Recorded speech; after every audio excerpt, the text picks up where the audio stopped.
So now, looking at the three religions with respect to Jerusalem, there's a feeling as if Jerusalem connects them to the upper force, or no. Jerusalem, it's from the word Yir'ah Shlema. It's a spiritual term which means complete awe. That has nothing to do with the city itself, with the stones. Even though that a person, he is very complicated in his structure, and we understand how much the power of human faith, the power of placebo, the force in depicting different things, how much it influences a person. And therefore, when you come to Jerusalem, you really feel that it's something special. We have to understand that that special thing, it's all in all done by the people that live in that city, that are in that city, that by their attitude towards that city and the whole world and their attitude towards that place build this thing, the holiness. Yes, meaning not the place itself is holy. There's no place in this world which is holy. All of the differences are in spirituality. Jerusalem, the land of Israel, Syria, Babylon, Lebanon, Syria, Jordan, and all the nations of the world. This as if gives us all the geographical differences, as if geographical differences. These are actually spiritual forces. And this is what Dari writes in the Tree of Life, and Bala Sulam explains about it in the 16th part of the study of the 10 Sfirot. But in the rocks themselves, in terms of the rocks themselves, there's no difference. But people in this world that are inspired by each other, that excite each other, that attribute to the rocks, to the place, to the geography, to our world, certain attributes. So this is what they think.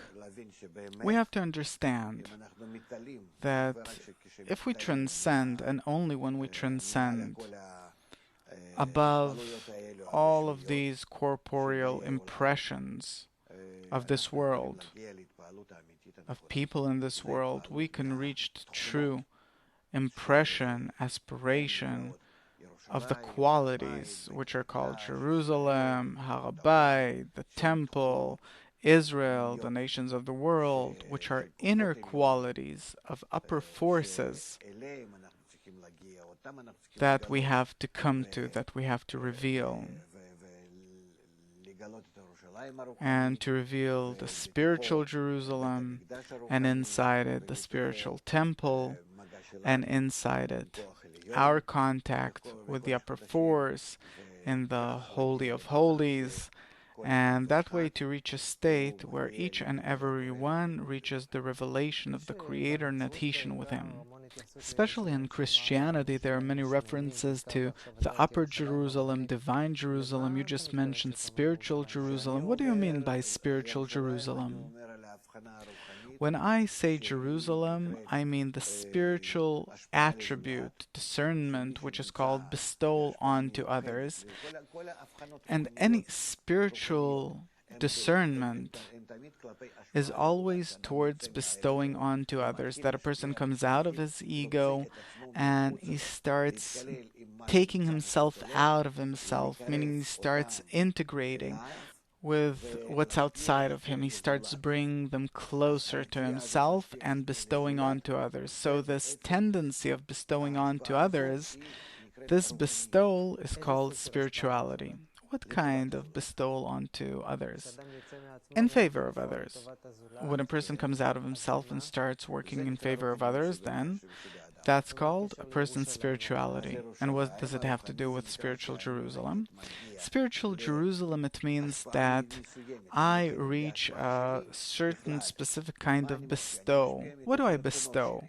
I bestow from my desires, from my heart. And then in my heart, I have 613 desires. And then by these 613 desires, what do you mean by that?